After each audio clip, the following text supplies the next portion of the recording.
কিদৰে পাহৰো তোমাৰ নিবিড় প্ৰেম। তুমি আহিলা মোৰ জীৱনত যাচিবলৈ নিৰাকাৰ প্ৰেম। তুমি আহিলা মোৰ জীৱনত যাচিবলৈ নিৰাকাৰ প্ৰেম। কিদৰে পাহৰো তোমাৰ নিবিড় প্ৰেম। মহান ত্ৰাণকৰ্তা প্ৰভু যীশু খ্ৰীষ্টৰ নামত অভিনন্দন।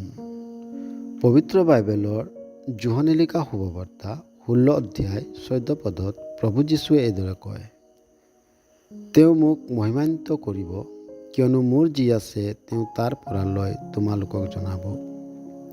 ইয়াত তেওঁ অৰ্থাৎ পবিত্ৰ আত্মা প্ৰভু যীশুৱে কৈছে যে পবিত্ৰ আত্মাই প্ৰভু যীশুৰ মহিমা কৰিব।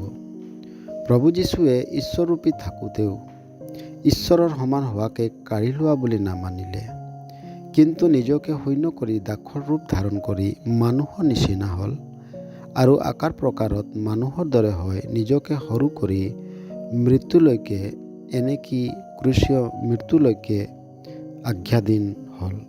এই হেতুকে স্বৰ্গত, পৃথিৱীত আৰু পৃথিৱীৰ তলত নিবাস কৰা সকলোৱে যেন যীশুৰ নামত আঁঠু লয় আৰু যীশুখ্ৰীষ্ট যে প্ৰভু হয় ইয়াকে যেন পিতৃ ঈশ্বৰৰ গৌৰৱৰ অৰ্থে সকলো জীৱাই স্বীকাৰ কৰে। এইকাৰণে ঈশ্বৰে তেওঁক অতি ওখ পদ দিলে আৰু সকলো নামতকৈ সেই শ্ৰেষ্ঠ নাম তেওঁক দান কৰিলে। যেতিয়া শুভবাৰ্তা শুনোৱা হয় তেতিয়া পবিত্ৰ আত্মাই এই সত্যক প্ৰকাশ কৰে আৰু যিকোনোৱে তেওঁক বিশ্বাস কৰে তেওঁ পৰিত্ৰাণ পায় আৰু ঈশ্বৰৰ মহিমা হয়। কিন্তু যিকোনোৱে শুভবাৰ্তাক অস্বীকাৰ কৰে অৰ্থাৎ প্ৰভু যীশুক বিশ্বাস নকৰে তেতিয়া তেওঁ দোষী বুলি প্ৰমাণিত হয়। তেওঁবিলাকে সুদ বিচাৰৰ আসনৰ আগত থিয় হ'ব লাগিব আৰু অৱশেষত নৰকদণ্ডৰ যোগ্য হ'ব। সেই সুদ বিচাৰতো প্ৰভু যীশুৰ মহিমা হ'ব, কিয়নো তেওঁ সত্য ও ধাৰ্মিক বুলি প্ৰমাণিত হয়। আপুনি কি ধৰণৰ ঈশ্বৰৰ মহিমা কৰিব বিচাৰে? পৰিত্ৰাণ গ্ৰহণ কৰি নে নৰক দণ্ডৰ যোগ্য হয়?